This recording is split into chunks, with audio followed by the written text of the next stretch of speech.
Assalamualaikum warahmatullahi wabarakatuh. Selamat siang semuanya. Kali ini kita akan mempelajari tentang penentuan konsentrasi larutan natrium hidroksida, metode titrasi potensiometri.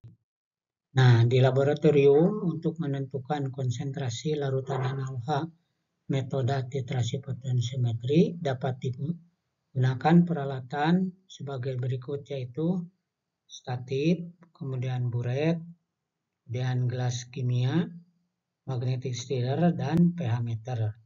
Nah, ini sebagai contoh sebanyak 25 mili larutan HCl 0,1 molar dimasukkan ke dalam gelas kimia 250. Kemudian ditambahkan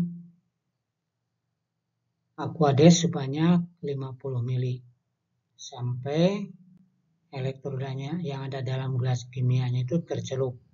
Berikutnya dilakukan pengadukan dengan magnetic stirrer dan diukur pH-nya pada nilai yang paling stabil. Selanjutnya ditambahkan titran NaOH yang berasal dari buret dan dicatat pH yang diukur.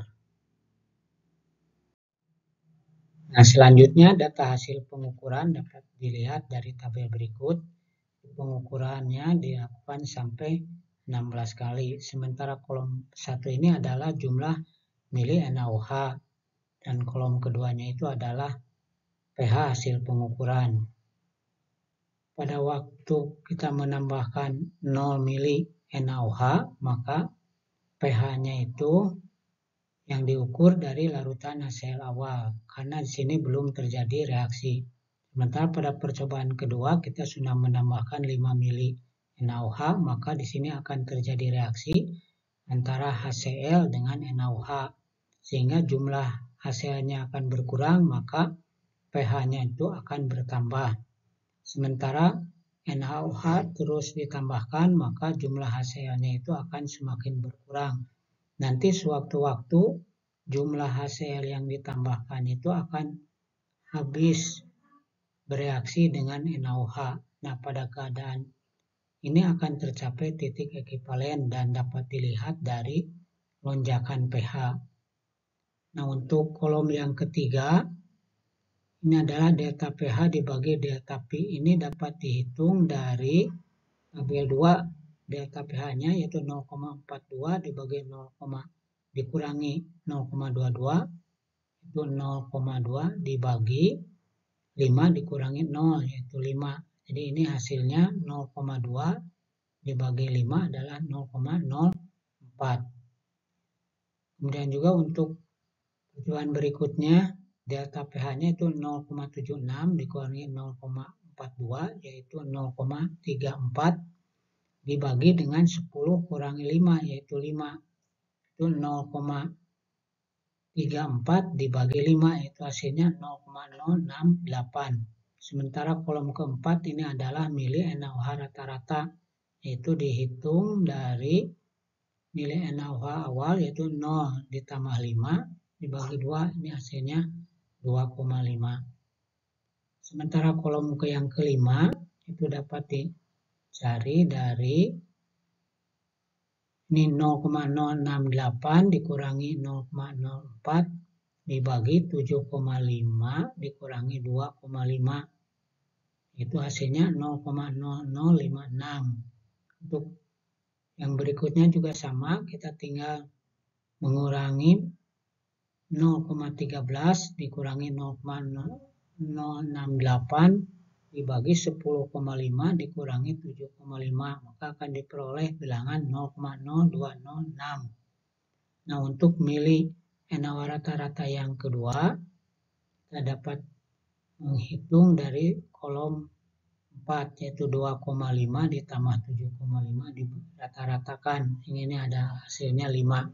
Kemudian juga sama untuk yang selanjutnya 10,5 ditambah 7,5 dibagi rata-rata bagi 2, ini hasilnya 9. Nah, selanjutnya dari tabel tadi kita buatkan kurvanya. Jadi ini untuk dibuat kurva ini untuk menentukan tadi titik ekivalen supaya lebih teliti. Walaupun kita sudah tahu tadi dari data percobaan terjadi lonjakan pH itu pada penambahan 14. Terjadi ya 14, ini pH-nya itu 6,68. Nah, supaya teliti dapat kita buat kurvanya, yaitu antara ini sebagai sumbu Y-nya pH dan sebagai sumbu X-nya adalah mili NaOH. Nah, ini akan diperoleh kurva seperti huruf S.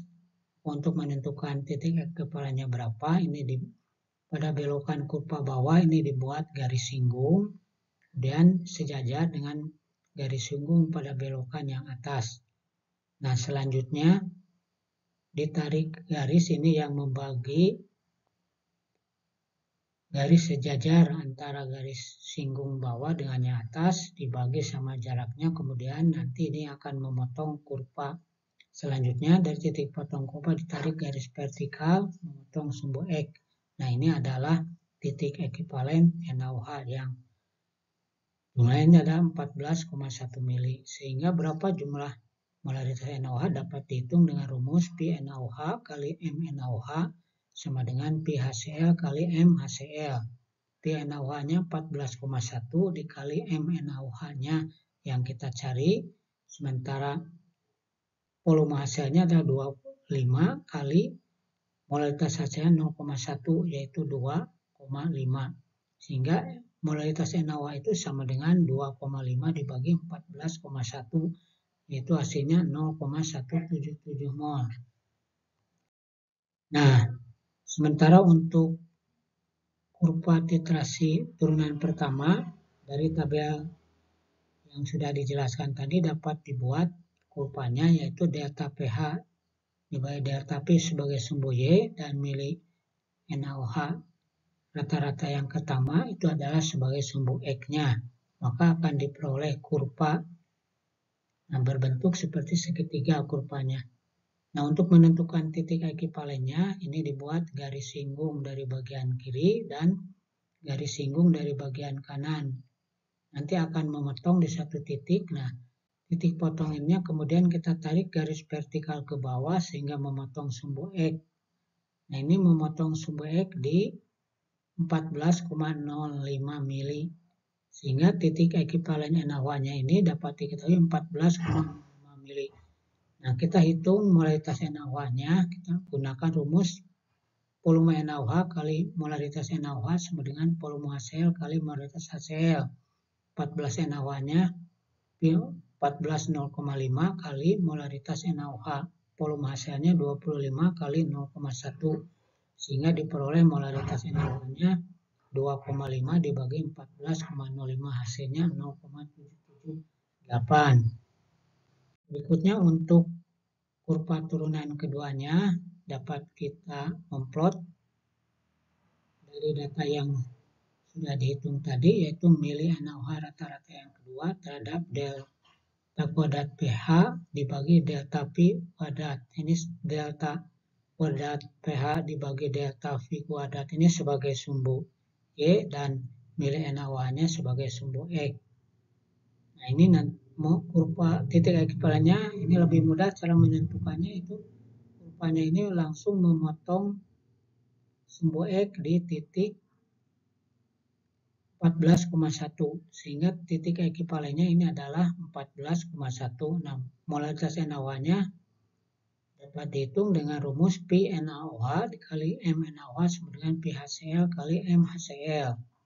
Pi NaOH-nya 14,1 kali molaritas NaOH sama dengan 25 kali 0,1. Maka molaritas NaOH itu sama dengan 2,5 dibagi 14,1 yaitu 0,177 mol per liter. Jadi dengan perhitungan tadi dapat kita tentukan berapa jumlah NaOH yang kita cari dari titrasi dengan metode potensiometri. Ini untuk membandingkannya dapat kita buat 3 kurva, jadi kurva normal, kurva turunan pertama, dan kurva turunan kedua. Biasanya untuk menghitung titik ekivalen supaya lebih teliti, maka kita menggunakan kurva turunan kedua. Demikianlah untuk pembelajaran hari ini, mudah-mudahan bisa dipahami. Wassalamualaikum warahmatullahi wabarakatuh.